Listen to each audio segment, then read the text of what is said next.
welcome to the BO Sports Analysis YouTube channel. I'm joined once again by founder and owner Brian Fitzpatrick, and today we're going to be talking a little rugby analysis, and more specifically, three of the biggest mistakes that an analyst can make when they're doing their analysis. So, without further ado, what's one of the biggest mistakes that an analyst can make? So yeah, number one for me is trying to collect too much information, Yeah, collecting too much data, and yeah, just you can collect everything. You can collect what color shoelaces guys are wearing, yeah, and it can all be great information. And even if it's useful stuff, there is stuff you can measure that takes a lot of time, and that just a time sinks into what you're trying to do. And big part of performance analysis is often match on Saturday, you want it delivered as soon as possible. So say Monday for a lot of people, yeah, we deliver Sundays for our clients. So one, you're adding to your finish time, but two, you're also using your energy, using your time on collecting information, and then not spending it on doing something with it you know yeah, 100%. Yeah. So what's something that would maybe be sort of not necessarily worth your time, or what's something that's you're collecting it, but it's not really adding too much value to the team? yeah, so I suppose going back to my earlier days, it was sort of around 2015, 2014, 2016, that kind of period. Yeah, yeah, And it was real, the period of rugby at that time was defenses were kind of going zero ruck. So they were, hands off, they always fold. They just made their tackle, got up, and the yeah, whole thing was about pressure and handle mistakes, yeah, not going after the ruck. And part of towards that system was defense coaches were really looking at time on the ground, or it's sometimes called logs, lay on the ground, or big yeah, in game. yeah, And like one of the ways it was measured at the start was per second. So you look at the video frame by frame, look at the second on the clock to see, okay, when did he hit the ground, and then go, and then until he had both feet and hands off the ground, or whatever our yeah, definition yeah, yeah. was.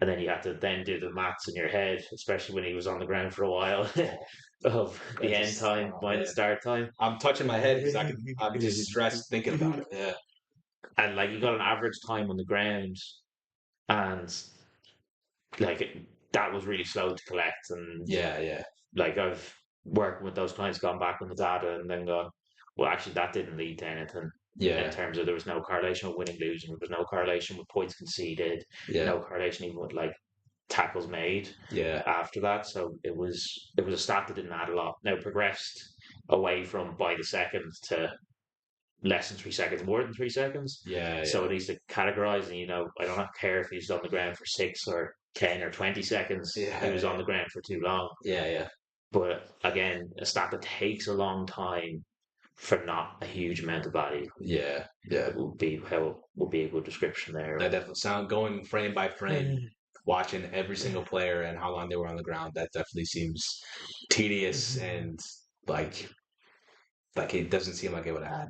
Now, obviously, the hindsight's 2020, so Yeah, back then it could be you're always trying to like find something new yeah, to improve your team and get a new stat maybe that'll maybe kind of put you on a leading edge or something. yeah, But it's good that maybe that's sort of like phased out yeah. at this stage. And I think for that one, like if you did want to make that point, if you thought people were staying too long on the ground, Yeah, the way to actually get to the end goal of that is showing 2 or 3 videos of a guy being on the ground too long. yeah, yeah, And, that you could probably put that together in 15, 20 minutes. yeah.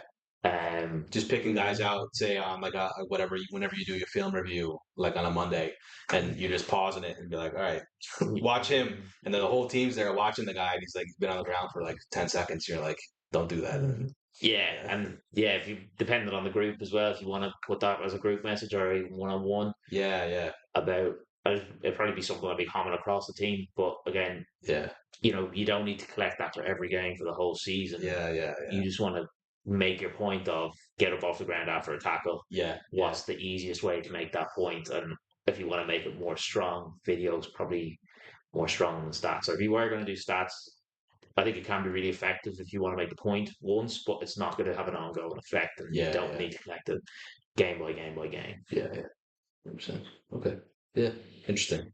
Okay. So Second biggest So mistake, or one of the biggest mistakes.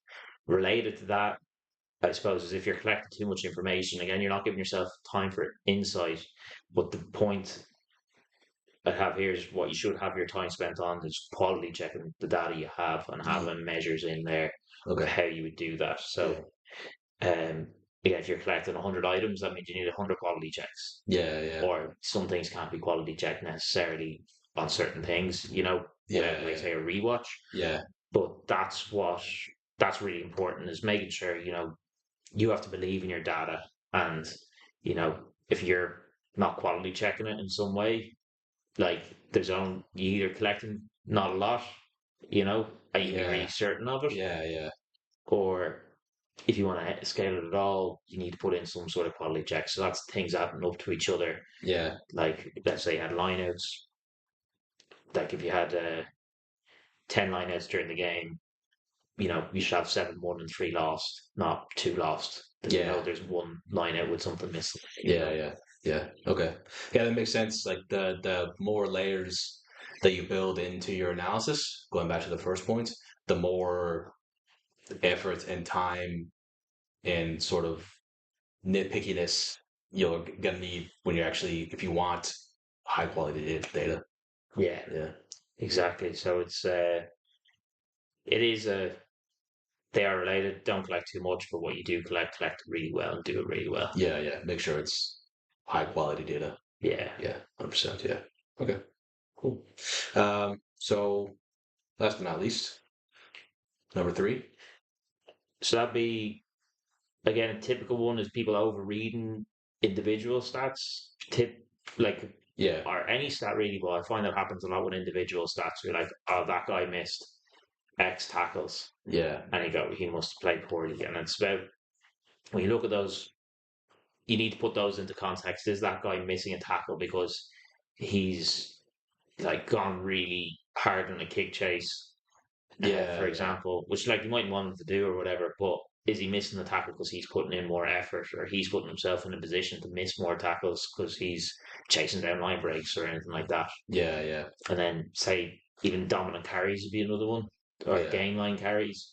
You know, it, particularly in one game, these stats aren't going to reveal themselves properly. Over a season they should. Yeah. And sometimes even a rugby season's too small, depending on the team. Yeah. But with say a dominant carry, if your scrum half gave you three passes like this, Yeah. Yeah. it's Yeah. good luck having a Like, dominant.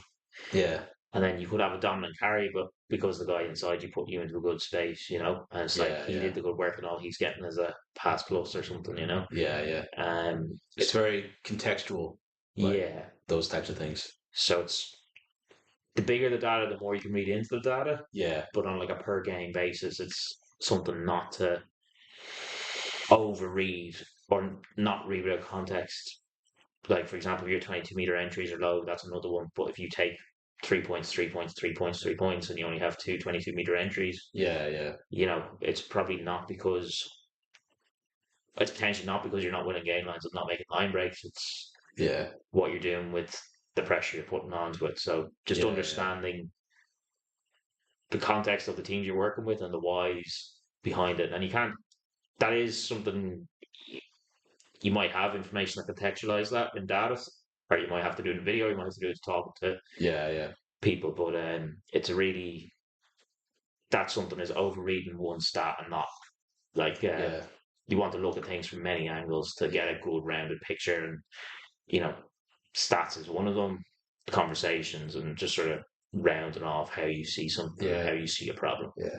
I feel like it'd probably be pretty frustrating as a player if your coach wasn't a very contextual person. If they purely relied on just stats and they weren't taking into consideration, like you said, you got three hospital passes in a row, Mhm. which kind of put you on the back foot. I can imagine, yeah, that could be pretty frustrating for a player, and it's also not necessarily helping your team either. Say you get dropped as a player, but you're actually better than the guy who's behind you. So Yeah, and that's what it's got to be. Like that if you see that stat, somebody missed 4 tackles or someone had 3 negative carries out of 3, Yeah, yeah, for example, it shouldn't tell you that's a problem. It should tell me, let's go look at that a little bit yeah, deeper exactly. and see, um, whatever that solution may be, whether that is a selection, whether that is more coaching of that particular skill or Yeah, whatever. But how can you improve that? That's kind of the point of the stats. Is it should give you it gives you an ability to see something and see a lot of information in a number. yeah, yeah, Because you could see a guy's made 4 tackles or missed 4 tackles or whatever it is, yeah, and that's a lot easier to see in the number 4 than it is to watch 80 minutes of rugby and try to collect that and yeah, yeah, get a good view on how good he is at defending. yeah, And I'm not saying do one or the other, it's do both. But then when you go look at those 4 missed tackles, why? yeah, yeah, And then maybe it's just fixing up his footwork or tackle tech or whatever it is, or yeah, how he communicates to the players around him or her. yeah, And that's where looking at it from contextual, and then you can deliver a more or a more direct solution yeah, with that stat, but that stat saves you time looking for stuff, yeah, yeah. Okay, yeah, yeah, 100%. Yeah, well, all makes sense Yeah. when you hear it out loud. Yeah, absolutely. Yeah, Yeah. very good. Well, there you go. Three of the most common mistakes rugby analysts can make. Hopefully, we saved you a bit of time, a bit of headache there. Hope you enjoyed the video. We'll put a summary of everything that we just talked about probably down there in the description. But from us here at BS Sports Analysis, um, wrap it up there. Thanks, and see you next time. Thank you for watching that video. If you'd like to see more content about rugby and rugby analysis, make sure you subscribe to our channel and follow us on all of our social media. If you have any ideas about rugby related content that you'd like to see, leave us a comment below. Until next time, bye for now.